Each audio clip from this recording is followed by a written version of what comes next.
বেদাতি কাজ না ছাড়া পর্যন্ত তওবা নসিব হবে না। এটা একটু বলেন সবাই, বলেন বেদাতি কাজ না ছাড়া পর্যন্ত তওবা নসিব হবে না। বেদাতি কাজ যতক্ষণ না ছাড়বে ততক্ষণ সে তওবা এটা করবেই না, তার তওবা কবুল হবে না, শর্ত বেদাতি কাজ ছাড়তে হবে। দলিল সহিহুত তারগীব নামে হাদিসের একটা কিতাব আছে, এই কিতাবের 54 নম্বর হাদিস। এই হাদিসে আছে قال رسول الله صلى الله عليه وسلم إن الله حجب التوبة عن كل صاحب بدعة حتى يدع بدعته।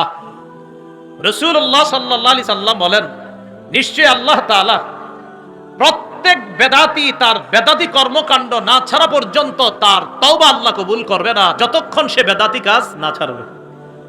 কোন ব্যক্তি বেদাতি কাজ করেন আর বলতেছেন আল্লাহ মাফ করো মাফ করো মাফ করো, আল্লাহ মাফ করবে না বেদাতি কাজ না ছাড়া পর্যন্ত, আগে ছাড়তে হবে।